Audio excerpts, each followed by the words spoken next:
Bonjour, aujourd'hui je vais vous expliquer que l'INPI peut parfois se prendre les pieds dans le tapis sur certaines décisions. L'INPI est notre office national chargé de délivrer en France les titres de propriété industrielle, et plus précisément les marques, les dessins et modèles et les brevets. Jusque-là, je ne vous apprends pas grand-chose. Comme cela vous a été expliqué dans un épisode précédent, Eh oui, il faut suivre. toutes les créations ne sont pas éligibles à la brevetabilité. Parmi ces créations non éligibles, on trouve notamment les méthodes dans l'exercice d'activités intellectuelles. En d'autres termes, sont visées les méthodes destinées à améliorer l'exercice d'activités intellectuelles. Encore reformulé autrement, la loi ne considère pas comme étant une invention, une automatisation d'un processus intellectuel. Mais attention, une telle méthode n'est exclue de la brevetabilité que si la demande de brevet concerne la méthode en tant que telle. Une décision récente vient rappeler ces principes. Il s'agit d'une affaire opposant l'INPI à Bull. En 2016, la société Bull dépose une demande de brevet français revendiquant un terminal pour l'établissement de communication à l'intérieur d'une unité d'utilisateur. Le terminal incluant un écran pour fournir une visualisation globale de l'unité d'utilisateur. L'invention est particulièrement destinée aux terminaux utilisés lors d'opérations militaires, les utilisateurs étant dans ce cas des combattants. Et l'INPI a considéré que ça, c'est une méthode dans l'exercice d'activité intellectuelle. Oui. C'est ridicule. Pourquoi ? C'est destiné à des militaires.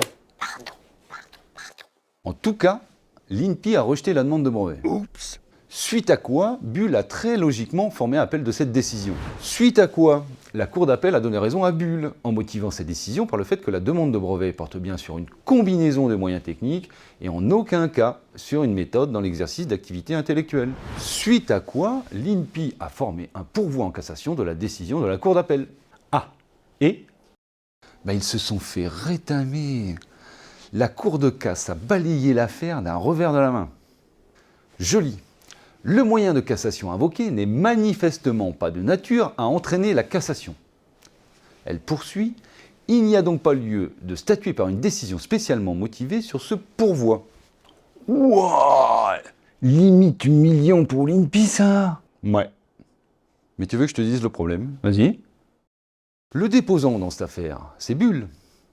Autant dire qu'il s'agit d'un déposant qui a largement les moyens de supporter tous les frais de procédure engendrés par l'erreur d'appréciation de l'INPI. Mais si ça arrive à une start-up ou à une PME, autant dire qu'ils vont d'abord penser que c'est le cabinet qui a fait une erreur et que ensuite ils ne vont pas forcément avoir les moyens financiers pour rétablir la situation.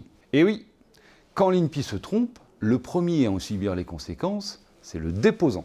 Et même si, heureusement, ce n'est pas fréquent, l'INPI n'est pas infaillible.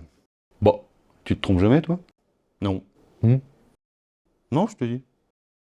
Dis donc, tu vas te faire des copains à l'INPI avec cet épisode, toi ?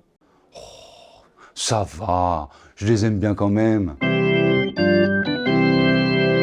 Rejoignez la chaîne YouTube de l'EJLC.